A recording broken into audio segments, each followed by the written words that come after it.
Hi, my self Jaymin सिहागा। आज का topic है प्रॉब्लम का सॉल्यूशन कैसे निकालें। क्योंकि आप और मैं हम सबको पता है कि प्रॉब्लम का सॉल्यूशन एक ही तरीके से निकल सकता है, और वो क्या है? रूट कॉज पे जाके उसका सॉल्यूशन निकालना।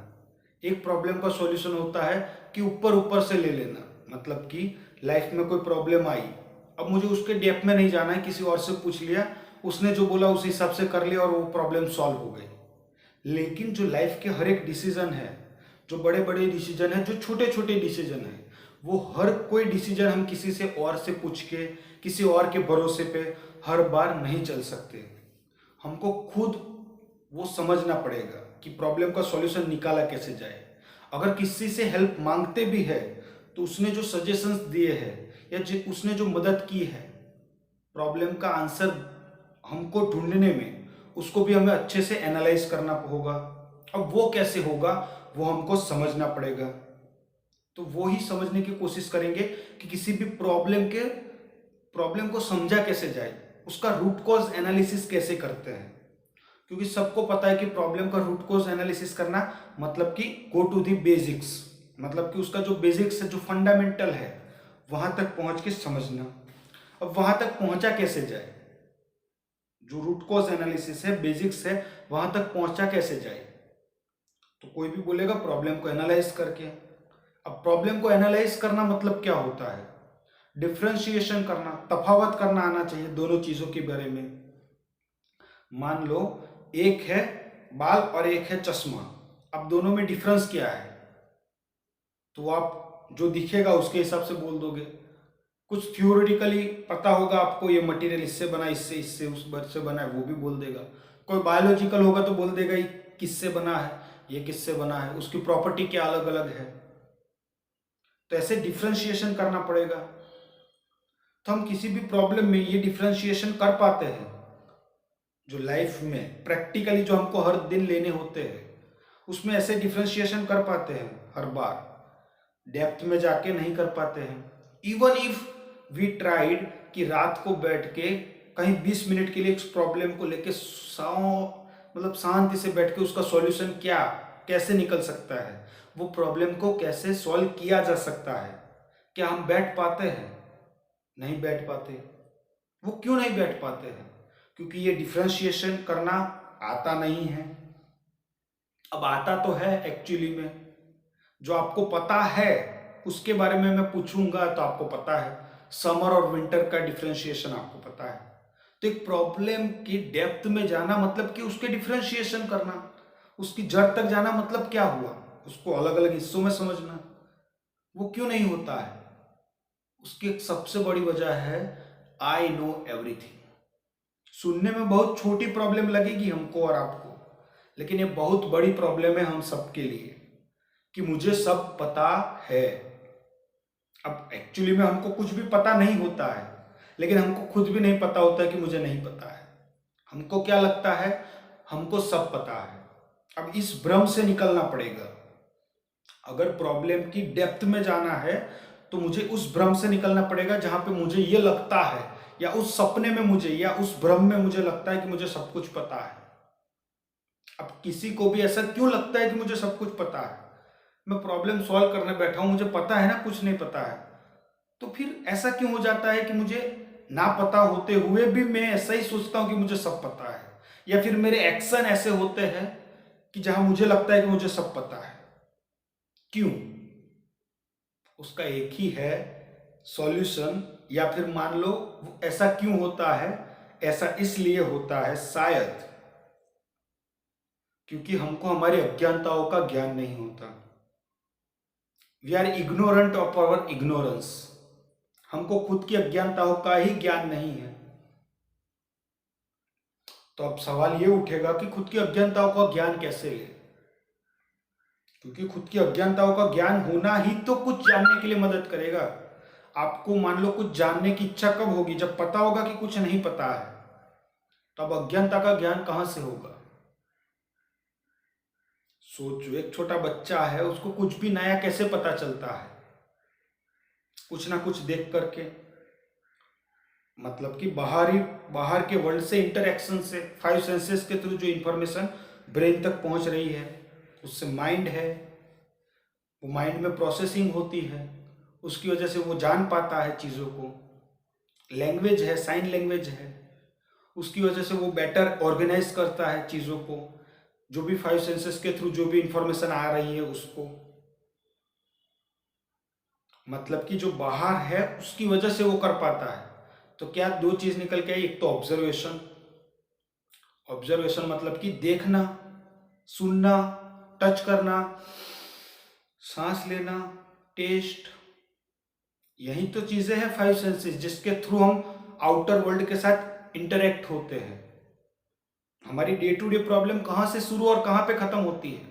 फाइव सेंसेस से तो शुरू होती है और फाइव सेंसेस पे ही तो आके खत्म होती है। ये बेसिक्स है जो हमको समझना पड़ेगा। आपका बेसिक्स या मेरा बेसिक्स, आपकी प्रॉब्लम की शुरुआत या मेरे प्रॉब्लम की शुरुआत कहाँ से होती है? फाइव सेंसेस से ही तो होती है और फाइव सेंसेस पे ही तो आके रुकती है। हमको इन फाइव सेंसेस को ऑब्जर्व करना पड़ेगा। इस फाइव सेंसेस के थ्रू इंफॉर्मेशन आ कैसे रही है, प्रोसेस कैसे हो रही है, दिख कैसे रही है, प्रॉब्लम कहाँ से आ रही है, तो ये ऑब्जर्व करना पड़ेगा। लेकिन ऑब्जर्व तो किया, ठीक है, लेकिन अभी एक बहुत कमाल की चीज हम इंसानों के पास है जो किसी और प्राणी के पास नहीं है, वो है लैंग्वेज। जो हमारे माइंड बेहतर तरीके से समझ पाता है चीज़ों को, या फिर मान लो ऑर्गेनाइज कर पाता है। तो वो लैंग्वेज आपकी में भी गुजराती, हिंदी, इंग्लिश, तमिल, तेलुगु कोई भी हो, लेकिन वो एक लैंग्वेज है कम्युनिकेशन के लिए, माइंड में ऑर्गेनाइज करने के लिए चीज़ों को। तो वो इसीलिए बोला जाता है कि रीडिंग बहुत बड़ी चीज़ है कुछ भी नया सीखने के लिए, उस भ्रम से निकलने के लिए जिस भ्रम में हम जीते हैं, मे बी कॉन्शियसली, सबकॉन्शियसली या अनकॉन्शियसली। आप, मैं, हम सब जीते हैं उस भ्रम में जहाँ पे हमको लगता है हमको सब कुछ पता है, हमको ये पता है, उस भ्रम में जीते हैं। उस भ्रम को तोड़ने का क्या मतलब है? रीडिंग एक जरिया है, क्योंकि मतलब यह है आप नई नई चीजें सीखोगे, जितना नई चीज जानोगे उतना समझोगे कि आपको कुछ भी नहीं पता। तो हमको क्या करना पड़ेगा? हर दिन कुछ ना कुछ नया जानना पड़ेगा, कुछ ना कुछ नया एक्सप्लोर करना पड़ेगा। उतना ही हमको और समझ में आएगा कि हमको कुछ भी नहीं पता है, उतना ही हमको हमारी अज्ञानताओं का और ज्ञान होगा। तो वो अज्ञानताओं का ज्ञान कैसे होगा? इसी तरीके से होगा। तो अज्ञानताओं का ज्ञान करना है तो हर दिन कुछ ना कुछ नया जानना होगा। उसके लिए क्या है? रीडिंग है। इसीलिए बोला जाता था reading is the most powerful tool in one's life, या फिर वन पर्सनल, या किसी एक आदमी की जिंदगी में रीडिंग एक बहुत ही जरूरी चीज है। वो शायद इसीलिए बोला जाता था, या पहले से जब से ये बोला जाता है, क्योंकि ये हमको नई नई चीजें, नई नई डायमेंशंस, खुद की इमोशंस को, खुद के थॉट्स को, खुद the way we are looking the world, उन सबको समझने में मदद करता था या मदद करता है आज भी। इसीलिए बोला जाता है कि रीडिंग बहुत ही पावरफुल टूल है। लेकिन अगर डेप्थ में जाओगे तो रीडिंग एक छोटा पॉइंट है। मतलब कि बच्चा भी पढ़ता है 2+2=4, क्या उससे हो जाएगा काम? सोच के देखो, रटने से तो तोता भी बोलेगा, क्या उसको इंटेलिजेंट बोलोगे? क्या वो प्रॉब्लम सॉल्व कर पाएगा? वो तोता कब प्रॉब्लम सॉल्व कर पाएगा? या फिर एक कुत्ता कब अपनी प्रॉब्लम को सॉल्व कर पाएगा? उसके पीछे हड्डी ऐसे घुमाओ, वो कूदेगा, क्यों? उसको हड्डी खानी है। लेकिन वो प्रॉब्लम को कब समझ पाएगा? मान लो एक कुत्ता है, मान लो उसके पास थॉट नहीं है, लेकिन एक इंसाइट उसके अंदर आ गया, एक कुत्ते के अंदर एक इंसाइट आ गया, एक कुत्ते के अंदर एक इंसाइट आ गया कि इंसान के पास कोई लैंग्वेज है जिससे वो अच्छी तरीके से कम्युनिकेशन कर पाते हैं, और उसके पास वो लैंग्वेज नहीं है या वो चीज नहीं है जिससे वो कम्युनिकेट अच्छे से कर पाए। अगर ये कॉन्शियसली एक कुत्ते के दिमाग में कुछ भी इंसाइट किसी भी तरीके से ये समझ आ गया, अब सोचो कि उसको उस अज्ञानता का ज्ञान होने के बाद कितना कुछ जान जाएगा वो। ये है पावर इग्नोरेंस की। इससे बड़ी पावर आज तक ना थी, ना है, ना कोई होगी। मैं तो कहूंगा ignorance, the knowledge of ignorance is the most powerful tool in the entire history of Mankind. सोचो, एक कुत्ते को पता चल गया उस उसकी खुद की अज्ञानताओं का, अब वो सोचो कुछ भी कर सकता है। तो हम, इसलिए बोला जाता है कि इंसान के लिए सब कुछ पॉसिबल है, क्योंकि अभी तक ऐसा कोई बैरियर नहीं मिला है जहां पे जाके इंसान अटक गया हो कि अब मैंने सब कुछ जान लिया है, इससे आगे जानने के लिए कुछ भी नहीं बचा है। हर दिन कुछ ना कुछ नया जाना ही जा रहा है इंसानों द्वारा, कोई बैरियर ही नहीं है। इसलिए बोला जाता है कि इंसान इनफाइनाइट तरीके से ग्रो कर सकता है अपनी लाइफ में। कैसे? अपनी इग्नोरेंस को जान करके। तो इग्नोरेंस को जानना है आपको और मुझे। अब इग्नोरेंस को जान लिया, मानो आपने और मैंने इग्नोरेंस को जान लिया, खुद की इग्नोरेंस के बारे में पता चल गया। अब वो पता कैसे चला, लेकिन नई चीजों के बारे में जान के, जैसे उस कुत्ते को वो इनसाइट कैसे आएगी, अब वो तो नहीं कर पाता, हमारे पास तो थॉट है, उसके पास थॉट नहीं है कि उसको इनसाइट आएगी शायद, लेकिन हमारे पास थॉट है, हमको आ सकती है। हम पास्ट प्रेजेंट फ्यूचर कहीं पे भी कुछ भी सोच सकते हैं, इमेजिनेशन में कुछ भी बना सकते हैं। तो वो कैसे होगा, वो पॉसिबल ही कैसे होगा? पहले कोई नई चीज जाननी पड़ेगी। कोई नई नई चीज कैसे जानेंगे? रीडिंग से या ऑब्जर्वेशन से। लेकिन इन दोनों में ही प्रॉब्लम यह है कि ऑब्जर्वेशन तो कुत्ता भी करता है, रीडिंग मतलब कि रटना तो तोता भी रट लेता है। एक तोते कुत्ते में और एक इंसान में क्या फर्क है? जहां से एक नई चीज जानी जाती है, एक बच्चा 2+2=4 ये सब पढ़े जा रहा है, पढ़े जा रहा है।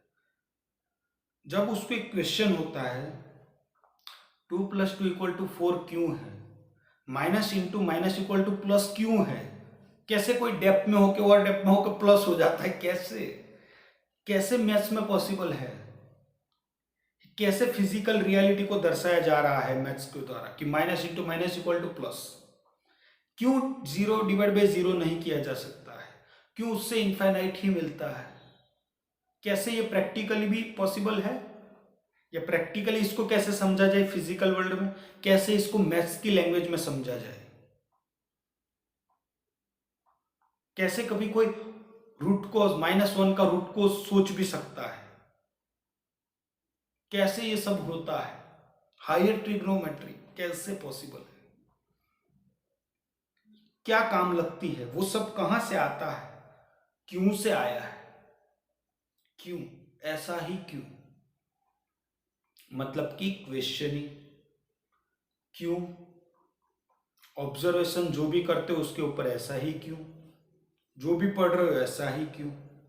हर बार तो नहीं कर सकते, तो दिन में आधा घंटा, 20 मिनट, 15 मिनट बैठ के क्या करना है? क्वेश्चन करना है। जो भी चल रहा है चलने दो, बस देखो और फिर देखो, सोचो ऐसा ही मैं क्यों सोचता हूं, ऐसे ही क्यों होता है, क्वेश्चन ही क्यों पूछना जरूरी है? तो लेयर बाय लेयर और डेप्थ में जाएंगे। उससे क्या होगा? जो आपने रीडिंग और ऑब्जर्वेशन किया होगा उससे आप कुछ नया सीख पाओगे इन रियलिटी, इन प्रैक्टिकली। और जब कुछ नया सीखोगे तो उससे क्या होगा? कुछ इंसाइट्स आएगी खुद की इग्नोरेंस के बारे में, खुद की अज्ञानताओं के बारे में। और उससे क्या होगा? खुद की अज्ञानताओं का जैसे ही ज्ञान होगा तो आपकी जानने की, जैसे कि कुत्ते को ही थोड़ा सा इंसाइट मिल गया तो वो कुछ भी कर सकता है, जिसकी पॉसिबिलिटी आप और मेरा दिमाग अभी सोच भी नहीं पा रहा होगा कि उस कुत्ते को अगर इंसाइट आ गई कुछ भी तो क्या कर सकता है। तो आपको वो इंसाइट और मेरे को ये आना शुरू हो गया तो हम लोग क्या कर सकते हैं उसकी पॉसिबिलिटी हमको भी नहीं पता है। और कुछ नया समझ में आ गया तो उससे क्या होगा? आई नो एवरीथिंग वाला भ्रम टूट जाएगा। अब वो टूटेगा तो क्या होगा, जैसे ही प्रॉब्लम के साथ हम 20 मिनट बैठेंगे तुरंत ही डिफ्रेंशिएट करना शुरू कर देंगे। क्यों? क्योंकि माइंडसेट कैसा हो गया, क्वेश्चनिंग का। माइंडसेट ही चेंज हो गया। पहले माइंडसेट कैसा था, मुझे सब पता है, मत जाने दो, ये प्रॉब्लम का ये सॉल्यूशन है, पता है। अब ऐसा नहीं, पता है कैसे पता है, सोचता हूँ, देखता हूँ मुझे माइंड को कैसे लगता है, या मुझे कैसे लगता है मुझे पता है। मैं डेप्थ में जाके देखता हूँ कि मुझे एक्चुअली में पता भी है या मैं ऐसे ही हवा में बात कर रहा हूँ, देखता हूँ। तो उससे क्या होगा, आप प्रॉब्लम को एनालाइज करोगे, मतलब कि डिफ्रेंशिएट करोगे। डिफ्रेंशिएट करने से आप गहराई में जाओगे, उससे क्या होगा, आप बेसिक्स में जाना स्टार्ट कर लोगे। उससे क्या होंगे, आपके फंडास क्लियर होते जाएंगे, और आपके जितने फंडा क्लियर होंगे आप प्रॉब्लम को उतनी अच्छी तरीके से समझ लोगे। और अगर प्रॉब्लम को समझ लिया तो आंसर तो प्रॉब्लम में ही है।